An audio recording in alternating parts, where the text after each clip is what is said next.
Dear students, in this lecture we will study about the electric flux. So, what is an electric flux? The electric flux through a surface is defined as the total number of electric field lines passing that surface normally. Before going to the electric flux, we should know what is an area vector. So, if we will take x axis, y axis and z axis and take a plane here and the sides are a, then the area will be a square. But in physics we know the area vector is equal to AB vector cross BC vector. This is the cross product of these two vector, and we know AB is equal to A and BC is also A.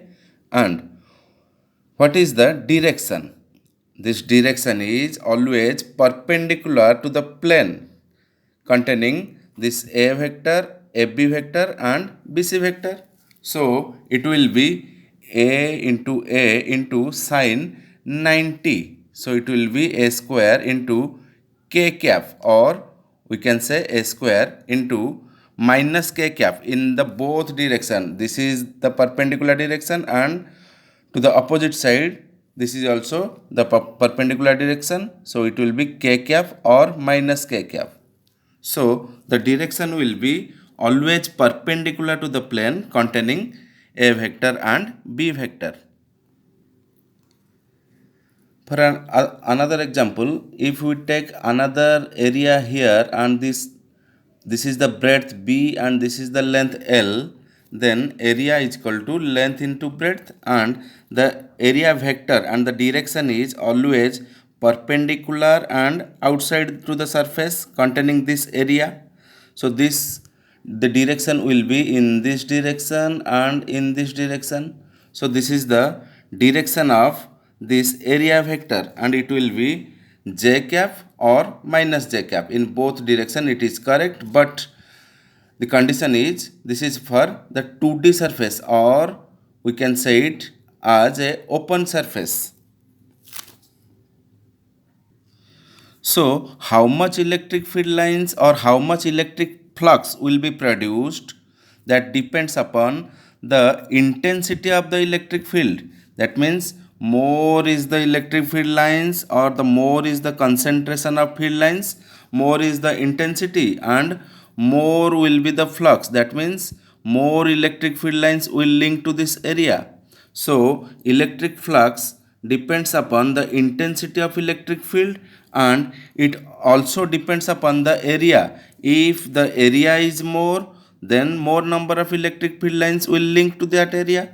So it also depends upon area. So electric flux will be electric field intensity into area, and we know area is a vector quantity, so it will be E vector into A vector.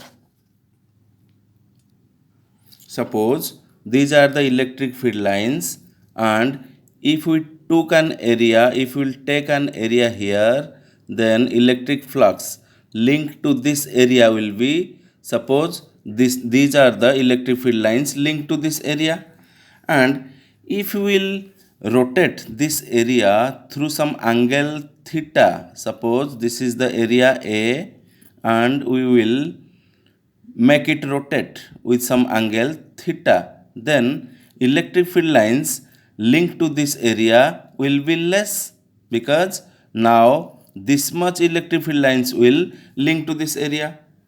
So the electric flux will be less. So how much, what is the electric field lines or what is this area link to this electric field lines? So we have to calculate. Suppose now by rotating this angle theta, the area will be, suppose y. So we have to calculate how much area will link to this electric field lines. If this is theta, this angle is also theta, and cos theta is equal to b by h, that is y divided by a. If this is a, this is rotating, So this is also A. So this will be cos theta is equal to y by A. So this y is equal to A into cos theta. And we know flux is equal to electric flux is equal to electric field intensity into area. Now this is the area linked to this electric field lines, this is y, so it will be E into y, and instead of y we can write A cos theta. So electric field or electric flux also depends upon this theta. If this is the direction of electric field lines and this is the area, if this is the area vector, the direction of area vector is always perpendicular and outside, or the direction is outside to this area, and this will be the direction of this area vector A, and theta is the angle between this electric field and this area vector.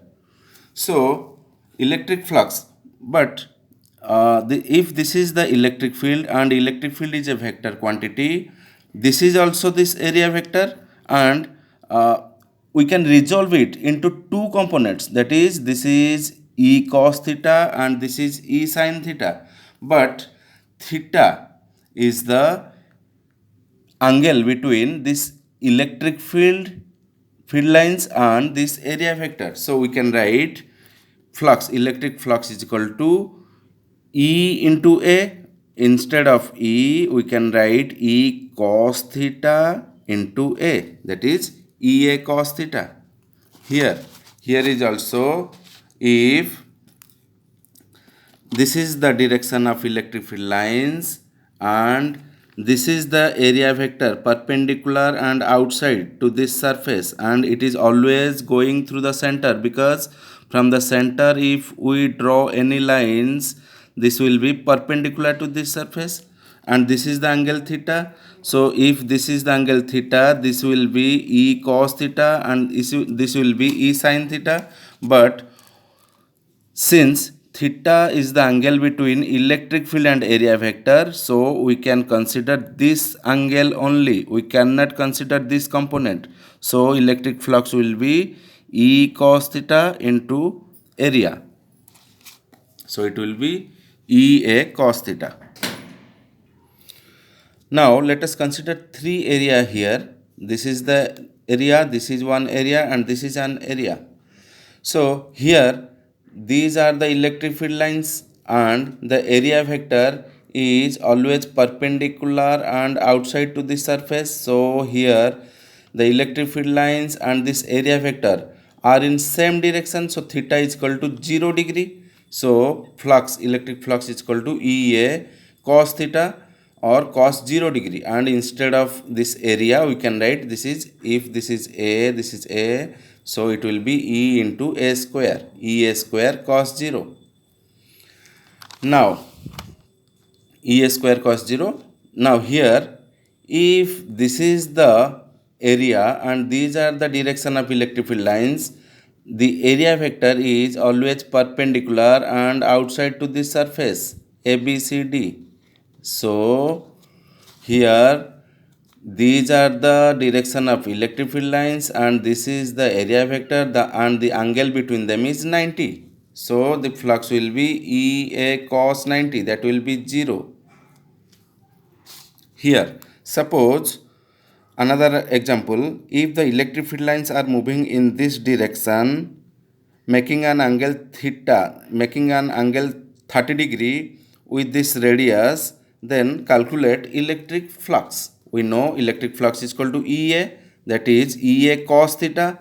So the theta is the angle between the electric field and this area vector. So this theta will be 60 degree, it will not 30 degree. So it will be EA cos 60, that is E into this area is pi r square into 1 by 2, and we can calculate electric flux.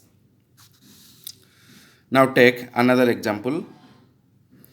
If this is an cylinder and these are the electric field lines, and we have to calculate electric flux. So here there are three closed area. Here this is an area, this is an area, and the curved surface is an also area. So we have to calculate three flux here. Flux 1 phi 1, this is, suppose this is phi 1, this is phi 2, and this is phi 3. So here phi 1 is equal to EA cos 180 degree, because electric field lines are moving in this direction, but this area vector is always outside and perpendicular to this surface, and this will be 180 degree. This theta is 180 degree, making an angle theta. This is 180 degree, and here electric field lines and area vector are in same direction, so theta is 0. Here for the curved surface, the electric field lines and area vector, the theta will be, this is the electric field lines, this is the area vector, the angle between them is 90 degree. So the total flux is equal to phi 1 plus phi 2 plus phi 3, and we have to calculate electric flux. And here we will see that total electric flux is equal to minus EA plus 0, that will be 0. So total electric flux for a closed surface is always 0 if the charge is putting outside to the surface. But if we place this charge here inside the surface, then electric flux will be here for this surface, this surface, this surface, there are 6 surface, and here the electric flux, electric field and area vector are in same direction. Here also same direction, here also same direction. So in all these 6 cases, electric field lines will make an angle 0 degree with the area vector. So the total flux is equal to EA plus EA plus EA, that will be 6 EA. For this 6 side, the total flux will be 6 EA, not 0. But for the closed surface, it will be 0. Condition is that charge will put outside. If the charge is putting outside and these are the electric field lines, then the electric flux, net total electric flux will be 0. But if the charge will put inside, then the electric flux will be, there will be some value. If this area is not same or it is a rough surface, then the theta is different for this different electric field. It will make an angle theta here, but the theta are not same. So if this is the small area ds, here d phi 1 is equal to E into ds into cos theta 1, here E ds 2 cos theta 2. So the total flux will be EDS cos theta 1 plus EDS cos theta 2 plus EDS cos theta 3, and ds are the small area, and the total electric flux will be added. So we have to integrate the total electric flux, that will be, the total flux will be integration of E into ds cos theta, that is integration of E vector dot ds vector. Thank you.